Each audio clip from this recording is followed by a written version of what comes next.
Hi guys, it's Boer. So the Psalms are really a lot of beautiful pieces of literature and poems and insights and other really interesting and profound stuff. And today I wanted to share a bit about how I feel about one of the laments in the Psalms, which is Psalm 88. Because for me, that psalm has meant a lot in a difficult period. And maybe you had the same experience, or maybe it can help you if you are in a difficult period right now. But let's start by reading it. O Lord, God of my salvation, when at night I cry out in your presence, let my prayer come before you.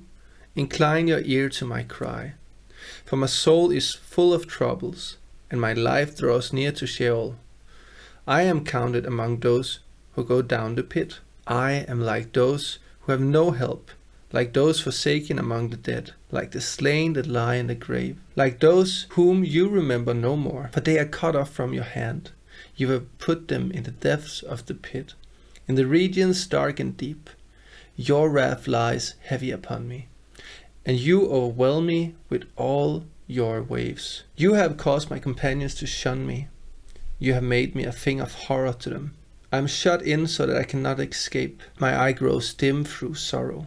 Every day I call on you, O Lord. I spread out my hands to you. Do you work wonders for the dead? Do the shades rise up to praise you? Is your steadfast love declared in the grave, or your faithfulness in Abaddon? Are your wonders known in the darkness, or your saving help in the land of forgetfulness? But I, O Lord, cry out to you. In the morning my prayer comes before you. O Lord, why do you cast me off? Why do you hide your face from me? Wretched and close to death from my youth up, I suffer your terrors. I am desperate. Your wrath has swept over me. Your dread assaults destroy me. They surround me like a flood all day long. From all sides they close in on me. You have caused friends and neighbor to shun me. My companions are in darkness. I don't know how you feel about this, but for me it's really heavy stuff. And it's even a psalm that doesn't really have a happy ending. It ends with my companions are in darkness. It ends with a statement of the psalmist being lonely and alone. And how can such a depraving and gloomy psalm help when we are feeling broken or in pain? Well, for me it was a great freedom to read in the Bible that it's okay to suffer. It's okay to be angry or frustrated with God or with the life that you're living. I mean, if it's in the Bible and they have kept it in the Bible for so long, it probably means it's okay. But when I was really lonely and felt alone, it was a profound comfort to read the words of someone else going through something similar to what I had experienced in my life. I mean, I wasn't close to die, but I felt like I was close to die in a emotional sense. I felt like everything was darkness around me. I felt like I was completely alone. And when I then read through the Psalms and then read Psalm 88, there was a strange but also encouraging comfort to see a person that maybe about 3,000 years ago wrote down something that I could relate directly to today. And yes, it was before Jesus, but he was still following the same God as I'm following. He was still sharing his feelings and emotions with the exactly same God as I am sharing my feelings and emotions with. And I guess that also in this whole church culture that we have today, things kind of have to look nice, or at least be cool. And it's okay to stand out as long as you do it in the right cool way, not in the cringy awkward way. And of course there are people who take care of each other and there's room for emotions and pain and suffering. I'm just trying to draw a general picture here, but this psalm, at least for me, completely demolishes the romantic picture of what it is to follow God or to be a human being or to live through your life. It's real.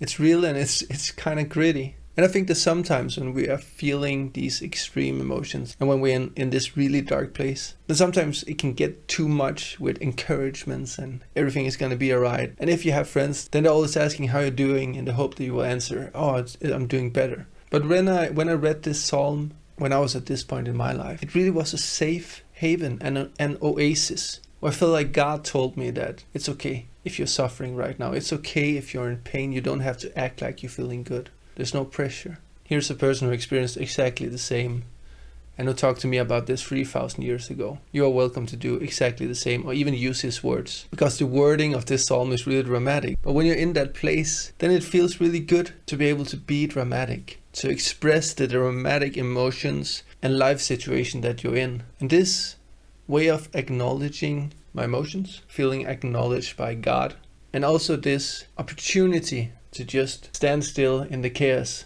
and not worry about moving forward for a while. I think that is truly a gift for us when we are truly in a dark and desperate place. Of course, it's good when things get better and when things get solved.